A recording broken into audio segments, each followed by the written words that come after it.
मैं पवन चौबे। इससे पहले वाले वीडियो लेक्चर में हमने बात की थी प्रोटिस्टा के जनरल कैरेक्टर्स और प्रोटिस्टा में कौन कौन से फीचर्स होते हैं, किस टाइप के ऑर्गेनिज्म को रखा जाता है। अब हम इस लेक्चर में बात करेंगे प्रोटिस्टा के टाइप्स की। एक्चुअली बेसिकली जो आपका प्रोटिस्टा है, थोड़ा सा रिकॉल कर देते हैं, पहले वाले लेक्चर में समझ में आ जाएगा। जो ये प्रोटिस्टा है, इस प्रोटिस्टा में एक तो यूनिसेलुलर यूकैरियोट्स को रखा गया है, यूनिसेलुलर यूकैरियोट्स को रखा गया है, ठीक है। अब ये प्रोटिस्टा में कौन कौन से एनिमल, मतलब कौन कौन से इसमें टाइप्स हैं इसके, तो इसके यहाँ पर 5 टाइप दिए गए हैं। एक टाइप दिया गया है क्राइसोफाइट्स, दूसरा टाइप है आपका डाइनोफ्लैजेलेट,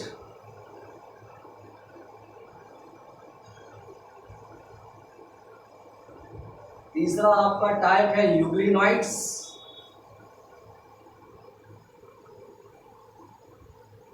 चौथा आपका टाइप है स्लाइमूड्स,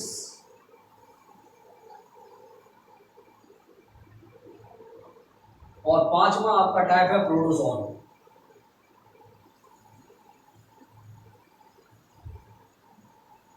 आज हम सिर्फ क्राइसोफाइट्स की बात करेंगे। तो अगर हम बात करें क्राइसोफाइट्स की, CHR क्राइसोफाइट्स, इस क्राइसोफाइट्स में 2 लोगों को इंक्लूड किया गया है, 2 टाइप के ऑर्गेनिज्म को इंक्लूड किया गया है। एक तो किया गया है डायएटम, और इन्हीं के बारे में मेजॉरिटी पढ़ना है सबसे ज्यादा, और दूसरा है आपका डेस्मेट्स। इसके बारे में बाद में बात करेंगे, पहले हम डायएटम्स की बात करेंगे। तो अगर हम डायएटम्स की बात करते हैं, डायएटम्स की, तो डायएटम्स जो हैं आपके, समझना, ये आपको फ्रेश वाटर में भी मिलेंगे और आपको मैराइन वाटर में भी मिलेंगे। ये दोनों वाटर में अवेलेबल होते हैं।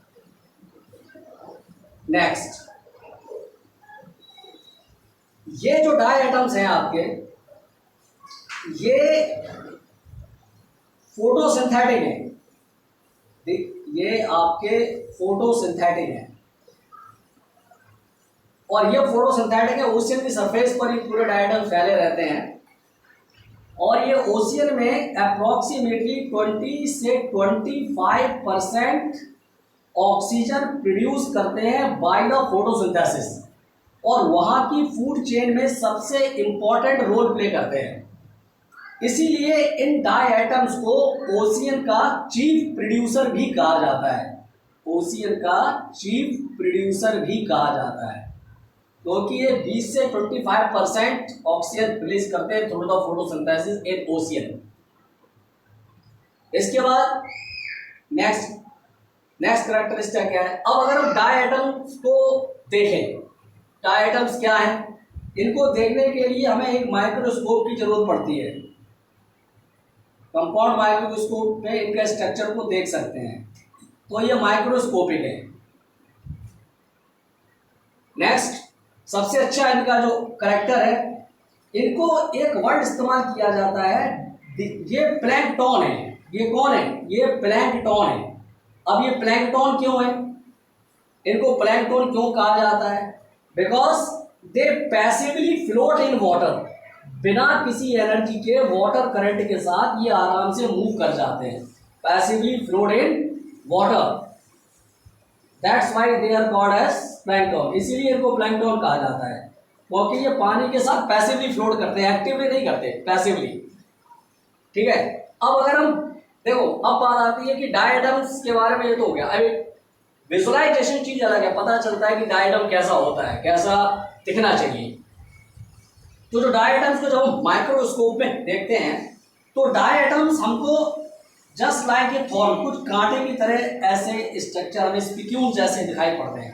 ऐसा भी होता है ये आपके ऐसे भी होते हैं, ये आपके ऐसे भी होते हैं, इस तरीके से होते हैं डायग्राम्स। और इनकी जो है ये एक तो इनमें प्रोमिनेंट सेल वॉल भी होती है, इनमें एक प्रोमिनेंट ही सेल वॉल होती है, ठीक है। अब जो ये सेल वॉल है, जब हम अगर सेल वॉल को अल्ट्रा स्ट्रक्चर देखते हैं इलेक्ट्रॉन माइक्रोस्कोप में, तो जो इनकी जो सेल वॉल है ये सेल वॉल, ये जो सेल वॉल है ये हमें ऐसे दिखती है कि इसके ऊपर दो ओवरलैपिंग शैल होती है। ओवरलैपिंग माने एक के ऊपर एक लगी हुई, ओवरलैपिंग शैल होती है इनके ऊपर, ओवरलैपिंग शैल। और ये जो ओवरलैपिंग शैल होती है ये बिल्कुल फिट रहती है, फिट रहती है कैसे?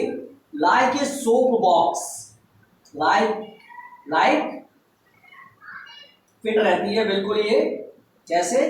Like a soap box, SOAPBOX, जो साबुन का बॉक्स आता है, सोप का बॉक्स सिंगल वाला, ऐसे एक ऊपर एक रखा रहता है, just like a soap box.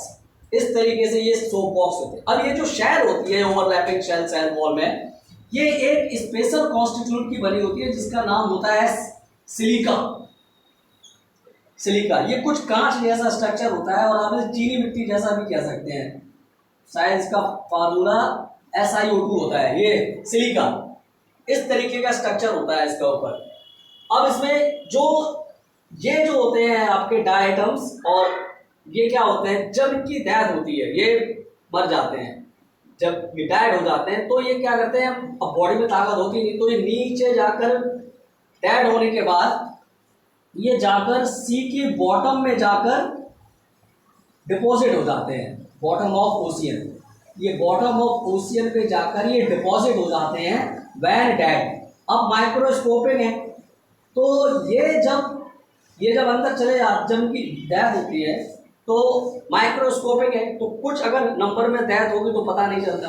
तो धीरे धीरे जब ये इनकी डेथ होती है, तो डेथ होते होते तो ये बिलियन ऑफ ईयर्स, जब इतने सालों तक इनकी डेथ होती रहती है, और जब ये बहुत सारे कलेक्ट हो जाते हैं बिलियन ऑफ ईयर्स में, तो जो इनकी डिपोजिशन होता है डेथ के बाद, जो इनकी डेड बॉडी होती है, जो वहां पर जमीन में पड़ी रहती है बॉटम पर, सी बॉटम पर, वो एक स्ट्रक्चर बना देती है, वो एक स्ट्रक्चर बना देती है, यहां बता दे रहे हैं। वो स्ट्रक्चर कहलाती है डायएटमेसियस अर्थ। वो क्या कहलाती है? डायएटमेसियस अर्थ। ये एक मतलब जैसे ये हमने बना दिया क्या, एक मतलब बाउल है, तो बाउल पे ऐसे ये एक मिट्टी टाइप की भरी होती है, मतलब इसको अगर आप ऐसे लें तो ऐसे मिट्टी जैसी होती है, समुद्र ओशियन से लाके अगर आप इसको आप ऐसे भर दोगे तो ये मिट्टी जैसी होती है। अब अगर इस डायएटमेसिस अर्थ को अगर आप थोड़ा सा माइक्रोस्कोप में रख के देखेंगे तो आपको ऐसे स्ट्रक्चर दिखाई पड़ेंगे, लेकिन ये डेड होते हैं। तो जो ये डायएटमेसिस अर्थ बनती है, इसको लोग वहां से कलेक्ट करते हैं, और ये कैसा होता है, इसका जो नेचर होता है वो ग्रिटी होता है।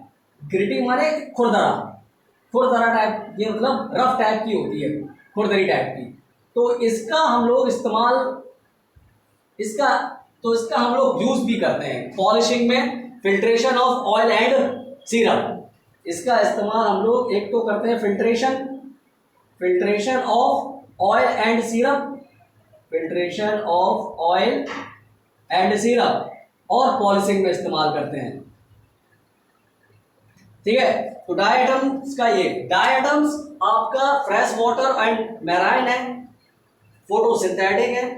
ये ओशियन में 20 से 25% ऑक्सीजन प्रोड्यूस करते हैं बाय द फोटोसिंथेसिस, इसीलिए इनको वहाँ का चीफ प्रोड्यूसर्स कहा जाता है। माइक्रोस्कोपिक है, और इनको प्लैंकटन भी कहा जाता है। प्लैंकटन वर्ड ऐसे लोगों के लिए इस्तेमाल करते हैं जो passively float in the water, ठीक है। इसके बाद इनका जब हम अल्ट्रा स्ट्रक्चर देखते हैं तो ये में इस तरीके से दिखाई पड़ते हैं।